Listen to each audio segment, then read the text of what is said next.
Do you want to tell them what you've dug up here? Yes, so, comment board heroes, we go through the internet and find interesting, humorous, offside comments, and then we comment on the comments. And this time we found a great thread. It was on highlights of the Flames year given by fans. Yeah. So different people just threw out what they thought the highlight of the 2018-2019 season was. So we're going to go through them and just comment on them. Yeah, say how we feel. They're good, man. This is a good list, so listen closely. Okay, so the first one is by Moves Like Yager, which is a great name. His highlight of the year was Sam Bennett's mustache. How's my muzzy look? You know what? Good? Kind of like Ned Flanders. Perfect. Yeah. What do you think? Yeah. It's kind of a old soup strainer. Yeah, perfect. Solid muzzy.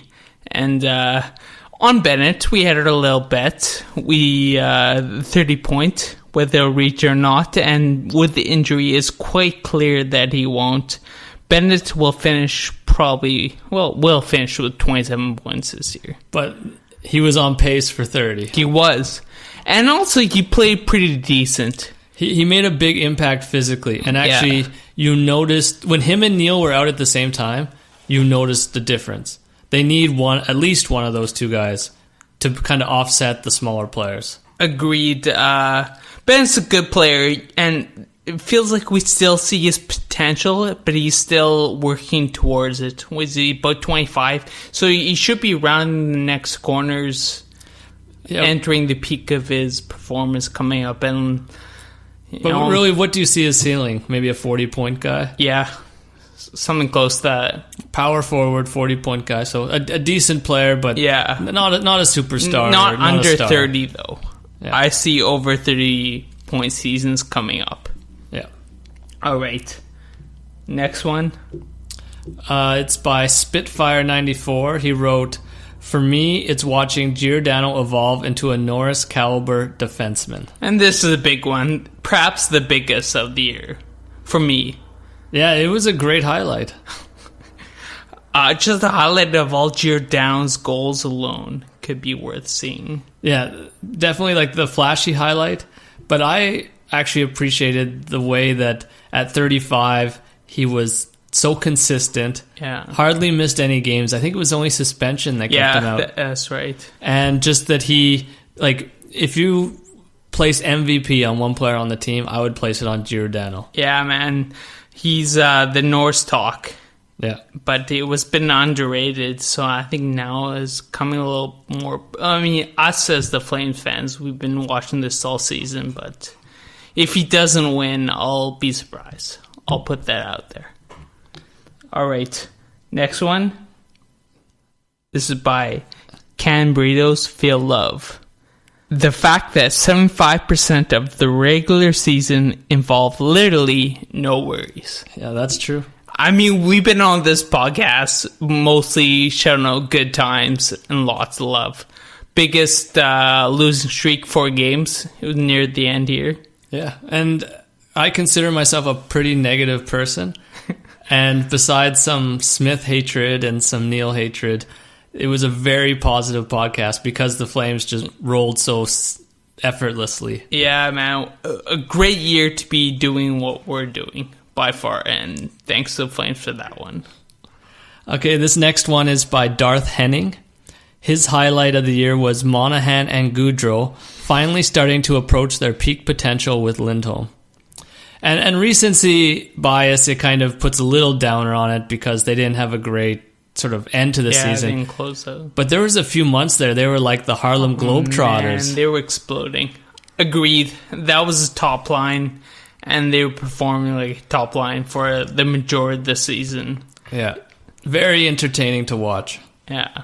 Very. Lindholm's kind of gone cold. He has that great release, and his shots were going in, but lately seems to be more saves on his shots or miss the nets. But we saw the potential. Yeah, and hopefully they're just saving it all for the playoffs. All right, next one, Truffle Hunter 89. The comeback win versus Philly where we got 2 goals in 30 seconds and 1 in OT. Yeah, that was awesome. It was unexpected. It hadn't really been our third period comebacks were a thing, but like scoring under the last minute, not really. Yeah, like how many years do you have to watch to see that type of comeback? Like you always think it's possible, like you just shoot it in twice. It's not that hard, but to actually see them pull it off, yeah, pretty spectacular. And we got a coach fired, so that was great. Okay, next one here is Tord Björglund wrote, "My favorite part of the season was when Tkachuk became the mayor of Edmonton on November 17th.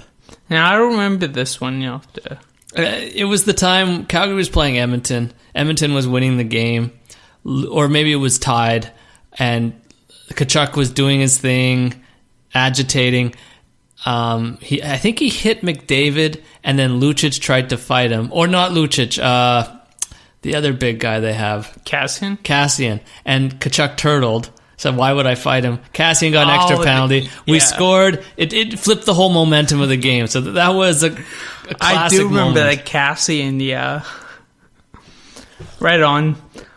Unholy Goalie 42 wrote, "All the absurdity, high-scoring games felt like I was a kid again watching from the 80s and 90s. Boom. We touched on it all years." Yeah, exceptionally high offense. Third period goals was 109. Goal differentials in third period plus 55. Yeah, it's just ridiculous stats. And I think we're second right now in the league in goals for. Yeah. And at home, we're averaging like 4 goals a game. It's just ridiculous stats. I said it before and I'll say it again. Having strong third periods really helps with the amount of hockey watching I do. Because, things aren't going your way. You're like, oh, well, there's always third period. Yeah, there's always hope. And another form of hope, even when the top line's not going, you have Tkachuk's line. And Tkachuk is a star in his own right. So he could have a 3-point game, a 4-point game.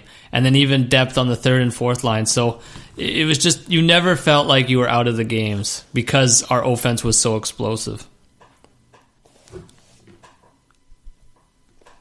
Okay, this next one is Just Chippy Inya Babe. Interesting name. His highlight was being able to chirp every snowbird from Edmonton out there with 100% confidence and authority. Priceless. Yeah, ruling over the Oilers is so great. Yeah, man, but that's speaking to be overplayed. It feels like ruling over any other Canadian team at this point. That feels good to me. I remember how cocky the Edmonton fans were when they made the playoffs 2 years ago. They had McDavid, they had Draisaitl, they thought Cups were on the way. So now to be not just better than them, but like undisputedly dominating them, I think it is priceless. All right, I'll drop one more. Watching Riddick evolve into Big Save Dave. Then Smith getting confidence and some swagger back later on season. But I think Riddick's evolution into potentially the main guy was a little more fun than seeing Smith shit the bed but then come back to being good. Yeah, definitely. I love Dave Riddick. He's just such a happy, jolly guy, emotional on the ice. He kisses the posts when he gets a post. When Hanifin got hit in the head, he ran out there like he was genuinely concerned. And then, of course, his cheers in overtime when we're going down on a breakaway and he's already cheering in the net. It's not gloating or anything. It's just pure emotion, and that's so contagious to watch. And I can give one too. Besides the purple Gatorade, which is... Oh, that was fun. Yeah, that was a good moment. I really loved watching our depth players, including the fourth line. And, Matt Japani, I didn't know much about him. I really like him as a player. I really liked Hathaway since he came up last year. And Derek Ryan. Yeah. I started the season really skeptical on him, and now I'm a huge fan. Yeah. Definitely the most skilled as a setter-upper on the fourth line. But I've been thinking about Hathaway lately, and he's been grinding it out in the AHL for a long time.